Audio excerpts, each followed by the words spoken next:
Bueno, hoy es una fiesta bastante particular, porque, como les decía al comienzo, hoy tocaría celebrar un domingo durante el año, volveríamos al color verde, ¿se acuerdan? Que lo dejamos antes de la Cuaresma. Pero sin embargo, hoy coincide, este fin de semana, con la solemnidad de los santos Pedro y Pablo. Cuando celebramos a los santos, generalmente, y cuando coinciden en domingo, tiene prioridad el domingo. No celebramos a cualquier santo un día domingo. Que ustedes recuerden, si cae otro santo, no lo celebramos. Sin embargo, con Pedro y con Pablo sí. ¿Por qué pasa esto? Y además, qué fiestón, porque son dos pesos pesados estos dos, Pedro y Pablo. Tranquilamente podríamos tener uno cada día y tenemos tela para cortar de cada uno. Sin embargo, la liturgia los puso juntos. Aún más, esto chusmerío me gusta, sabiendo que los dos no eran ni siquiera amigos ni cercanos. La liturgia los puso juntos cuando Pedro y Pablo, los apóstoles, en su existencia terrena tuvieron sus diferencias bastante marcadas. Y si no me creen, lean el segundo capítulo de la carta a los Gálatas. Vayan a la Biblia, Gálatas 2, y ahí van a ver que Pablo cuenta algunas cositas. Les dejo picando la espinita para que después vayan a la Biblia, lean Gálatas 2 y vean cuál fue un problemón que tuvieron Pedro y Pablo. Ninguno de los dos se callaba nada, así que imagínense lo que serían esas peleas. Bueno, sin embargo, la liturgia los pone juntos. ¿Por qué? Porque los dos terminaron sus días mártires en la ciudad de Roma. Y uno dice, ¿qué tiene que ver? Tiene que ver mucho, porque para la iglesia Pedro y Pablo son como las dos grandes columnas de la fe. Por un lado, Pedro, aquel que es el que representa de alguna manera como la firmeza donde se apoya la iglesia. Pablo representando la misión, esta expansión constante, abrir el corazón cada vez más para que el evangelio llegue a más y más personas, ¿sí? Son como dos pilares insustituibles de la fe cristiana. Y los dos murieron mártires en Roma. Según cuenta la tradición, Pablo murió decapitado, ¿sí? Si van a Roma, está la iglesia de Le Tre Fontane o de las Tres Fuentes.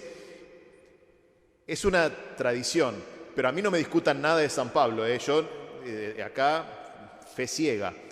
Dice que cuando le cortaron la cabeza a San Pablo, rebotó 3 veces la cabeza, perdón, es así la historia, ¿no?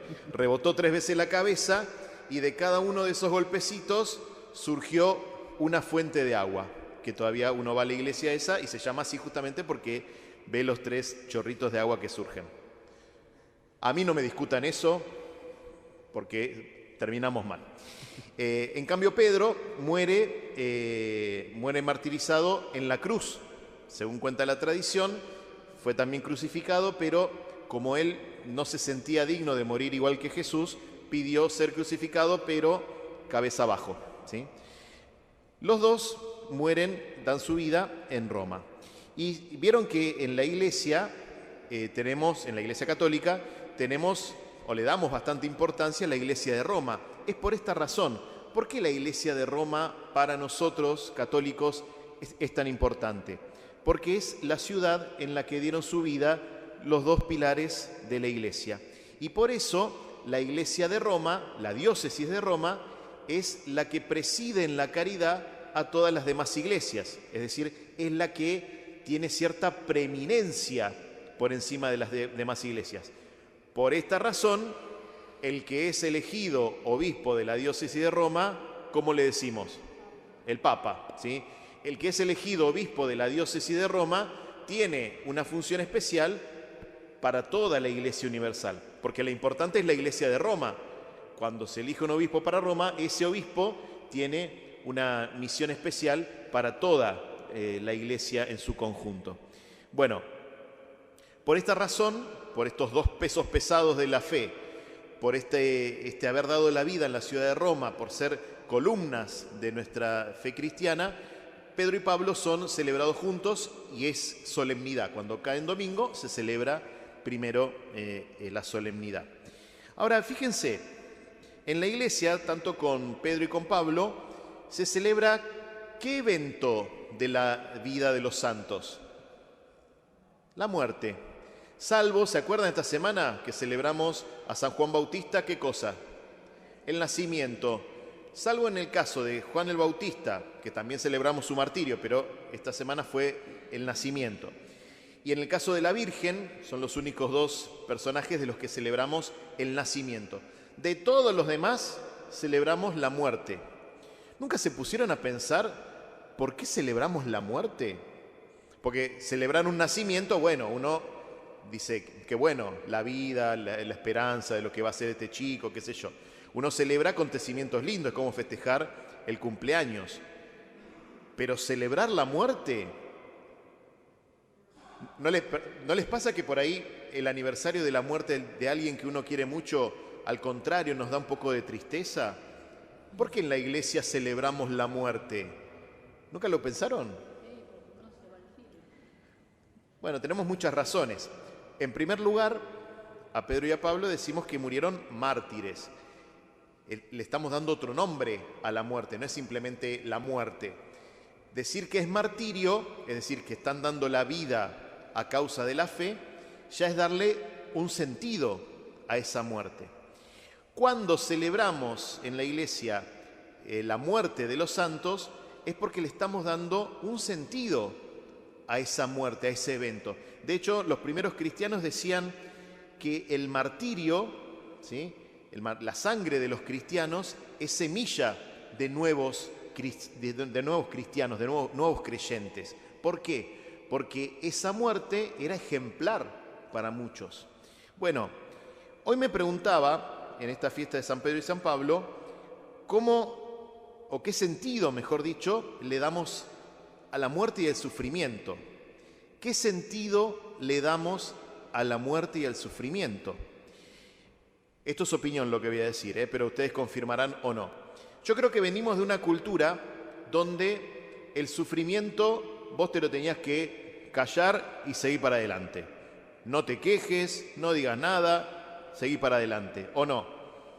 No, venimos de una cultura muy del deber ser, muy aguerrida, ¿no? Como que cualquier cosa que te pasara, listo, secate las lágrimas, querido, y metele para adelante. Hay que seguir adelante, ¿no? Entonces uno no se podía permitir ni siquiera sufrir nada. Creo que ahora, por una especie de péndulo cultural, nos encontramos como en las antípodas de eso. Me parece que estamos viviendo una cultura donde no podemos ni siquiera soportar que exista algo de sufrimiento. Muchos llaman a los jóvenes, a ustedes no porque son muy buenos, pero a otros jóvenes, la generación de cristal, donde uno dice cualquier cosa, ya el otro se ofende, se puso mal, llora, no me deprimí, porque no. Entonces no cabe ni el más mínimo resquicio de un sufrimiento. No porque uno quiera que el otro sufra o yo esté buscando sufrir a propósito, eso es una patología. Entonces, si te gusta sufrir, bueno, anda al psicólogo, hace algo porque no está bueno. Pero aunque yo no busque sufrir, el sufrimiento va a venir en algún momento. Pues yo no puedo tener la ilusión de que todo es color de rosa y que todo es maravilloso. En algún momento el sufrimiento viene. ¿Qué hacemos nosotros con ese sufrimiento? Porque creo que estos dos extremos culturales no son sanos. Ni aguantarme el sufrimiento y decir, bueno, agacho la cabeza y sigo para adelante, ni tampoco quebrarme al primer vientito que sopla, ¿no? Yo creo que la fe nos va enseñando que hay sufrimientos a los que podemos darle un sentido, como por ejemplo el martirio. La muerte de alguien le damos el sentido de martirio. Alguien que muere, pero porque está dando su vida a causa de la fe. ¿Se entiende? Y esto a veces lo podemos nosotros entender con ciertos sufrimientos que nos pueden pasar. Por ejemplo, podemos entender algún sufrimiento que tenga una causa clara, ¿sí? Por ejemplo, puedo decir, estoy sufriendo porque no llego a fin de mes, supónganse, ¿no? Estoy contando los billetitos. Bueno, puede ser o que tengo un trabajo donde me pagan mal, o las variables macroeconómicas no son las mejores, o malgasté plata, le puedo encontrar una razón. ¿Me explico? Hay sufrimientos a los que yo les puedo encontrar como cierta lógica.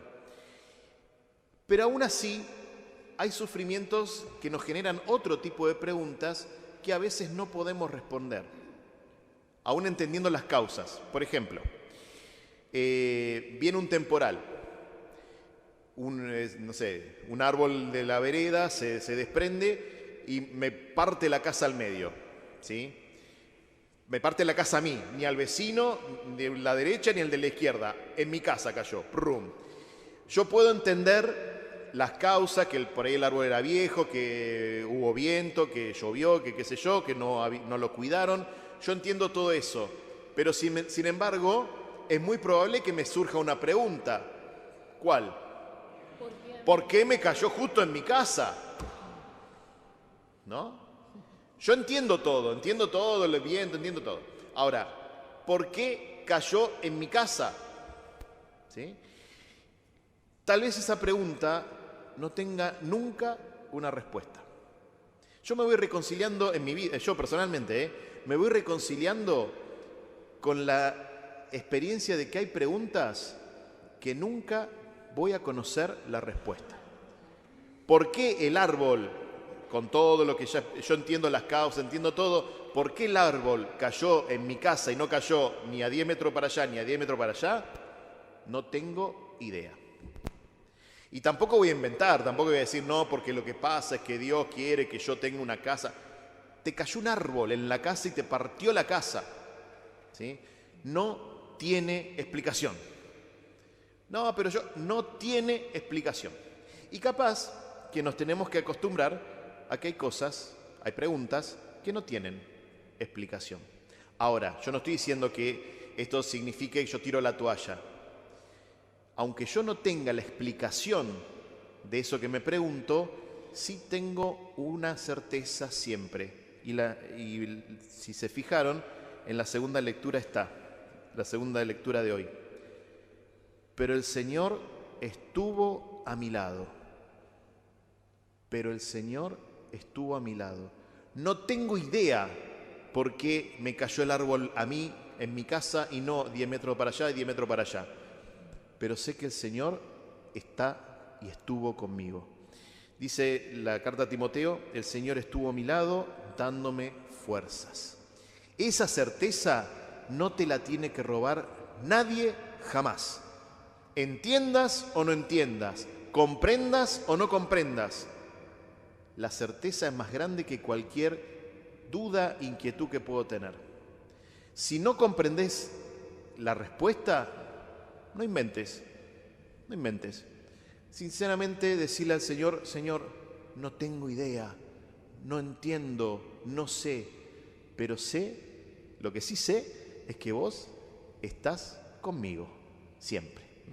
Vamos a pedirle al Señor entonces que por intercesión de estos dos grandes santos, Pedro y Pablo, tengamos siempre esta certeza en el corazón. Pase lo que nos pase, lo entendamos o no lo entendamos, el Señor siempre estuvo a mi lado dándome fuerzas. Que así sea.